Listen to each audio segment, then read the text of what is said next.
RT రైతులను ఆదుకోవడంలో కూటమి ప్రభుత్వం నిర్లక్ష్యంగా వ్యవహరిస్తోంది అని వైఎస్ఆర్ కాంగ్రెస్ పార్టీ సింగనమల కన్వీనర్ మాజీ మంత్రి డాక్టర్ శైలజనాథ్ ధ్వజమెత్తారు. అనంతపురం జిల్లాలో అరటి రైతులను ఆదుకోవాలి అని డిమాండ్ చేస్తూ వైఎస్ఆర్ కాంగ్రెస్ పార్టీ ఆధ్వర్యంలో కలెక్టర్ కార్యాలయం ముట్టడించారు. అనంతపురం జిల్లాలో వేలాది ఎకరాల్లో రైతులు సాగు చేస్తున్న అరటి పంటకు గిట్టుబాటు ధర కల్పించడంలో కూటమి ప్రభుత్వం ఘోరంగా విఫలమైందన్నారు. అరటి సాగు రైతులకు గిట్టుబాటు ధర కల్పించకపోగా అరటి రైతులను ఆదుకోవడంలో ప్రభుత్వ వైఫల్యం కారణంగా అరటి సాగు రైతులు పంటను ధ్వంసం చేస్తున్నారని ఆవేదన వ్యక్తం చేశారు.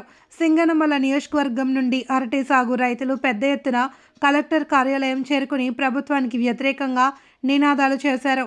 ఓ దశలో పోలీసులకు వైఎస్ఆర్ కాంగ్రెస్ పార్టీ నాయకుల మధ్య వాగ్వివాదం చోటు చేసుకోవడం, అరటి సాగు రైతులు ట్రాక్టర్పై తీసుకువచ్చిన అరటి పంటను నడి రోడ్డుపై కలెక్టరేట్ ఎదురుగా పారవేసి నిరసన తెలిపారు.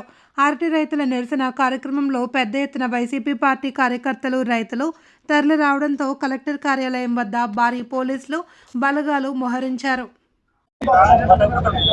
ఈ రోజున అరటి రైతులంతా కలెక్టరేట్ దగ్గరికి వచ్చారు. ఏ అత్యాశ రాలే, వాళ్ళ ఆకలి బాధలు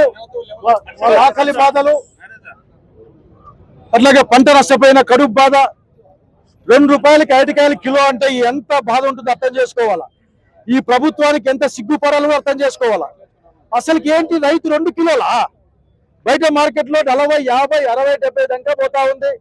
7,000 కొంటాం, 10,000 కొంటామని ప్రభుత్వ అధికారులు మాట్లాడతారు.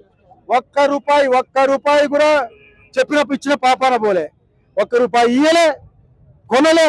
పైగా ఆఖరికి మేము మాట్లాడలేము, ఎవరు పంపిస్తారు? ఇల్లు అర్జెంటుగా విజయవాడ పరిగెత్తుకుపోయి లెక్క తీసుకొని రావాలా, లెక్క తెచ్చి రైతులకి ఇవ్వాలా. ఇవన్నీ ఏమి లేవు. మాటల గురించి మాట్లాడతారు. మా డిమాండ్ ఒకటే, అరటిని ప్రభుత్వమే కొనుక్కోవాలా 10,000 టన్నుకి, నష్టపరిహారంగా ఎకరాకి 50,000 ఇవ్వాలా.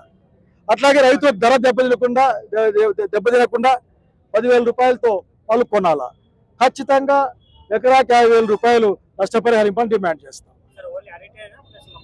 అన్ని అట్లే ఉన్నాయి. ఎందుకంటే అరటి తీసుకున్నాం, అవసరం వచ్చిన రోజున మొక్కజొన్న కూడా తెచ్చి పోస్తాం, మొక్కజొన్న కూడా పోస్తాం, పోయకుండా మొదలుపెట్టాం.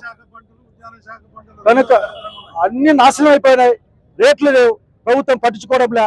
ముందు చంద్రబాబు నాయుడు యొక్క మైండ్ సెట్ మారాలి, సీఎం గారిది. రైతు వ్యతిరేక మైండ్ సెట్ మారాలి, రైతుకు చెప్పడం వృధా అనే విషయం మాట్లాడాలి, ఆయన మానేయాలి. వ్యవసాయం దండగాని మానేస్తే అప్పుడు నూలు వాళ్ళకి ఇచ్చేట్లు వీళ్ళకి కూడా ఇన్సెంటివ్ ఇచ్చి బయటపడతారని అనుకుంటా ఉన్నాను. ఇన్పుట్ సబ్సిడీ లేదు, 3 ఏళ్లుగా ఇన్సూరెన్స్ లేదు. అసలు రైతు అంటే అజెండా లేదు. కనుక రైతు అజెండా ఇవ్వడమని కోరుతా ఉన్నాను.